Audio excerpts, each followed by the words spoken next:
Zapdos has been the best competitively out of the 3 legendary birds throughout the years, with his great typing, good speed, and really high special attack. But could he beat every single Pokemon in Fire Red if they had their best competitive moveset? Let's find out. To start off, this is the Zapdos that I'll be using. He currently only knows Thunder, Drill Peck, Thunder Wave, and Light Screen. At first glance, it looks like a similar set to the usual one he uses, but all of these moves are learned via level up. I wanted to start using only those just to see how far Zapdos could get with that limitation. Now, as for how I'm going to be facing off against each Pokemon, I modified Pokemon Fire Red to turn it into a gauntlet, where each room I go into represents a tier of competitive battling, going from the strongest universe, where there's both Mewtwo and Mew, all the way to the lowest tier that exists right now, which is SU or Sub-Zero used, with Pokemon like Farfetch, Onix, and Parasect. I also added some lower tiers that I personally made to differentiate Pokemon that are even weaker, and what better way to represent that than the first room, which is composed of the weakest of the weakest: Caterpie, Metapod, Weedle, Kakuna, Magikarp, and Ditto. Zapdos obviously had no problems against them, with the only one that could have been a problem being Ditto, but since he couldn't take a single Thunder from Zapdos, he went down easily like the others. With Zapdos' legendary stats and strong Thunders coming from his base 125 special attack, he had almost no trouble making it all the way to the Sub-Zero use room, which is the 4th one out of 12, and defeating a total of 36 Pokemon on the way, obliterating all of the rooms before that. The only things that happened in between that are worth mentioning were a Choice Banded Eevee that used Double Edge to bring me to half HP, and a Silly Powder Butterfree for which Zapdos woke up immediately against each one he used. The one big thing that I faced on the 3rd room though was Sandshrew. This is going to be a recurring theme of the run, but ground types give a really hard time to Zapdos, since they're immune to electric moves, usually have a high defense stat, and have rock coverage. Zapdos ended up losing against Sandshrew because of that, which isn't a good precedent for the rest of the challenge. But the next time I tried the fight, he went for Frustration instead, which did way less damage and allowed me to win. But if things were bad against Sandshrew, then the Sub-Zero use room had something even worse for me: Onix and Geodude. Pokemon that have insanely high defenses, are ground type like Sandshrew, and worst of all, are also rock type, which not only gives them stab on their rock slide, but also makes them resist the only other attacking move Zapdos has, which is Drill Peck. I only gave the fights against them a single try, but it was immediately obvious that Zapdos had absolutely no way of winning against them with his current moveset. I could try and give him a TM to see if he would give me a better chance, but before that, I want to try and see how many Pokemon Zapdos can defeat before having to resort to that. One other thing that is also going to be a recurring theme is how infuriating the accuracy of Thunder can be. I fought against Staryu in the same room as the rock ground types, and because I missed the move twice, Staryu managed to defeat me thanks to a crit Ice Beam.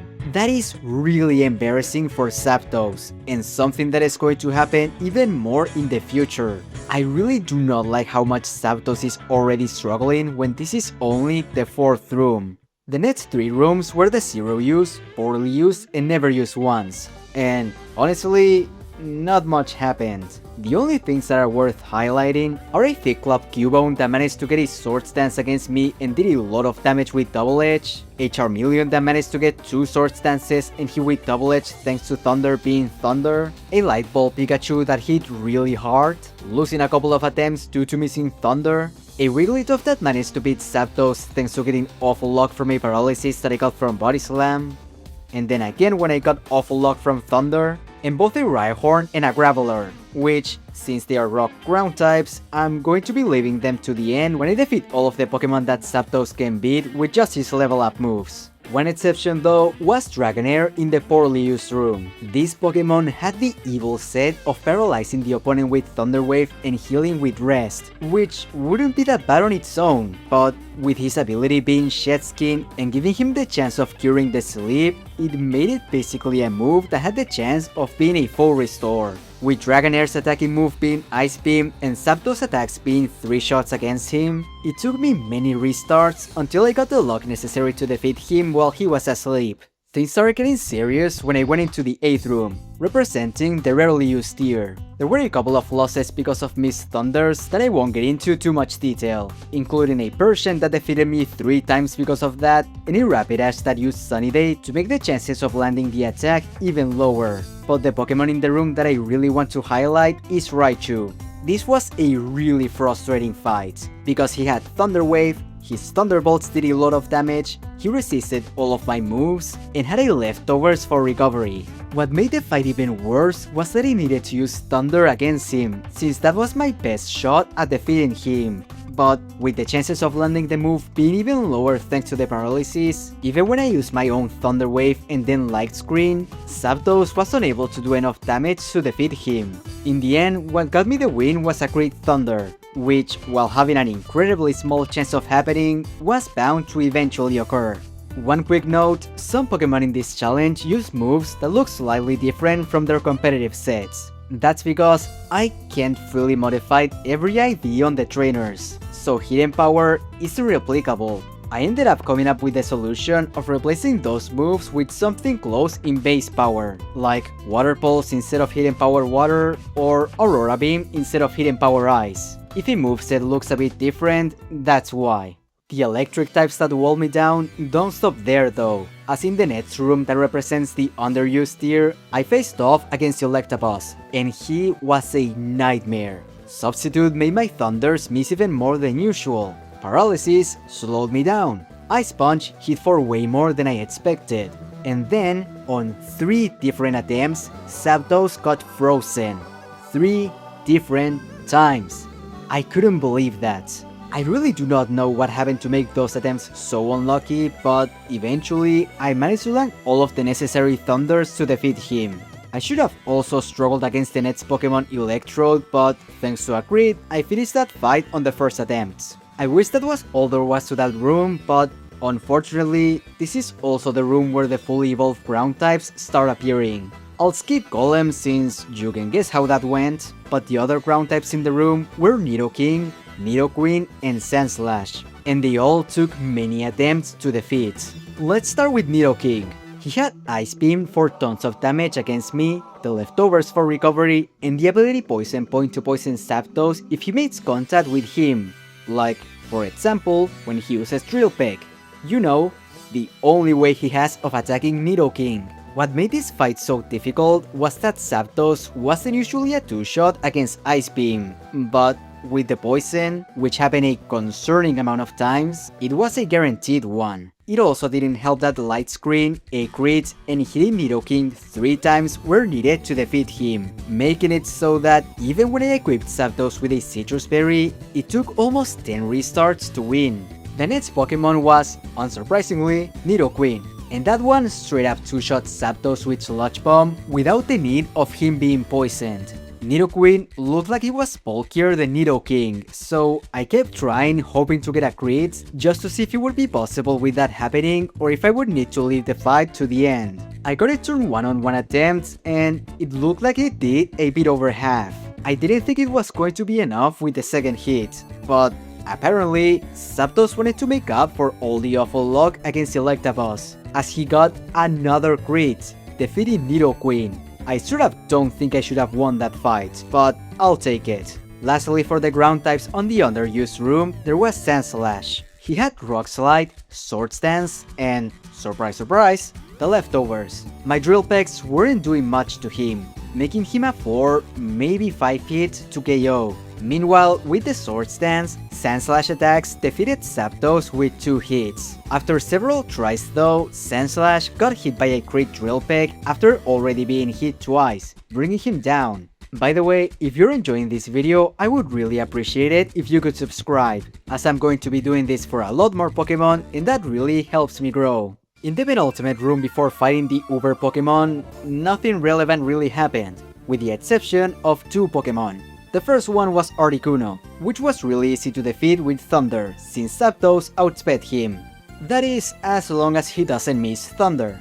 The other one though was Marowak, and he was a devastating loss. He has the item Thick Glove, which basically gives him a +2 boost to his attack. And on top of that, he has the move Swords Dance. With both of them, Marowak is able to straight up OHKO Zapdos with both Rock Slide and Double Edge. The biggest issue is that Marowak is also pretty bulky, so Zapdos Drill Peck doesn't do much against him. I was hoping for the fight to be similar to the Nidoking one, where a crit would be enough to win, but after multiple restarts, when I finally got it wasn't even close. I would need to get either 2 crits or a crit and a Rock Slide miss, which is pretty unlikely. I see no way of defeating Marowak right now, so like Rhydon, which I also fought in the same room, I'm going to come back later with TMs. The overused room was Nets, and this was a really frustrating one. Almost every single battle was lost due to Thunder missing or some other thing that made Zapdos unable to attack. Even the ones that were supposed to be free, like Aerodactyl, Charizard or Cloyster, ended up in defeats. The one against Charizard was cool though, as he used Sunny Day and Blast Burn to defeat me. Also, Moltres was a one-shot with Thunder, in case anyone was wondering how the second legendary bird fight went. As for the fights that took more time, there were only 2. The first one was Snorlax. He liked going for Curse to increase his attack, which, after a couple, made his body slams a one-shot. And if they weren't, they had a pretty high chance of paralyzing me. The strategy against that was pretty simple. Just use Thunder Wave and hope he misses some turns, and meanwhile attack with Thunder, which was a 4-hit KO against him. Sounds simple, right? Well, that is only if Thunder lands 4 times. I know I've been saying a lot during this entire video how awful the 70% accuracy is, but you need to understand that the only other attacking electric move Zapdos has via level up is Thunder Shock, which only has 40 base power, so it's not like I have another choice. Anyways, after some time, Thunder only misses once, while Snorlax gets fully paralyzed while he was setting up, which gave Zapdos the chance to defeat him. The second one though, was simply impossible to defeat. Jolteon, like the other electric types, has a resistance to both electric and flying. I've struggled against a couple on the other rooms, but what makes this one different is that it has the ability Volt Absorb, making him heal against electric type attacking moves, meaning that the only way of attacking him is with Drill Peck, which did basically no damage against him, while he used Thunderbolt and Aurora Beam, with the latter being in place of Hidden Power Ice. I tried a few times, but unless he gets fully paralyzed multiple times and I get a couple of crits, I don't see how Zapdos can win. I'm sure I could if I had a better moveset, so like Marowak and Golem, he's going to be fought at the end. To end the run, it's the final 2 Pokemon, Mewtwo and Mew, if you exclude the others that I skipped. I challenged Mew first since he seemed like the easiest, and with Thunder, he looked like he was brought to half HP. His Shadow Balls were also doing a lot of damage though, especially after a Swords Dance. And with Thunder missing, I thought I was going to lose. But thanks to winning a Speed tie and landing Thunder, Zapdos won pretty easily. Mewtwo was another story though. On my first attempt, I wanted to start by paralyzing him, but he went for a substitute followed by a Calm Mind. My Thunder was still able to destroy it, but then he went for Ice Beam, and with the +1 special attack, the move one-shot Zapdos. I tried a couple of times just to see how much damage Thunder did against him, and it looked like it did about a third after he got off a Calm Mind, meaning that the move had a pretty high chance of being a 2-shot normally. Because of that, I kept trying, hoping to get it, and on one attempt, the move landed while he was setting up Calm Mind, and he got the crit, which was actually enough to defeat him. That was a really close one, but as you know, there's still 8 Pokemon left to defeat. So let's get on to those TMs. Now, Zapdos doesn't have the best TM learn set, with the only attacking moves that are not of the same type as him being Steel Wing, Return, and Rock Smash. At least Steel Wing is super effective against Rock Ground types, and Return should help against Jolteon, so I'll teach it to Zapdos, who should be able to get past them with the new moves. Not really sure if it's going to work on Marowak though, since due to Stab, Drill Peck does more damage against him than the other 2 moves. Let's start with the easiest ones, those being Geodude and Onix. Against the first one, it was easy thanks to a missed Rock Slide and a crit Steel Wing, but I don't think I really needed them. As for Onit, his Rock Slides weren't doing much. To compensate for that, he had Toxic on his moveset, but since I gave Zapdos a Lumberry beforehand, he was able to heal it and also easily defeat him.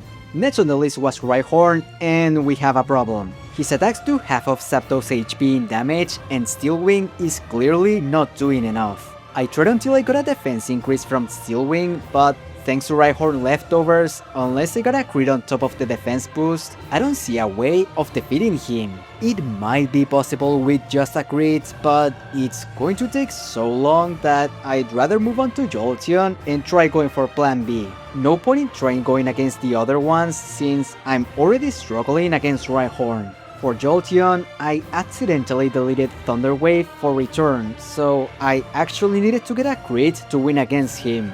Thankfully, it didn't take that many restarts, so it was a quick fight to get done.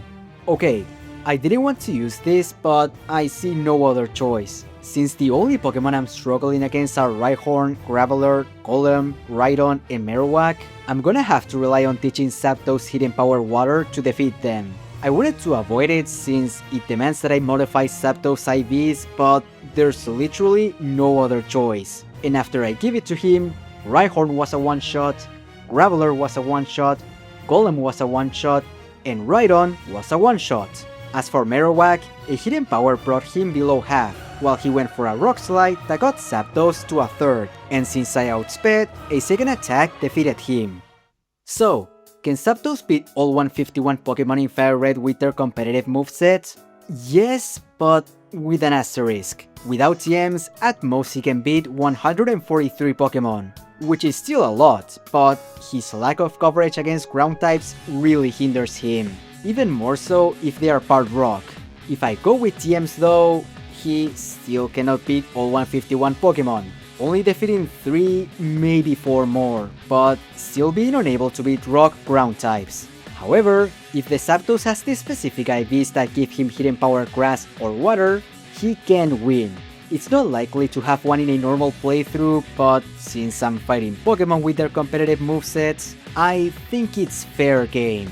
But anyways, did I miss anything on the video? If you think so, let me know in the comments below. Thanks for watching this video, and I hope you have a great rest of your day.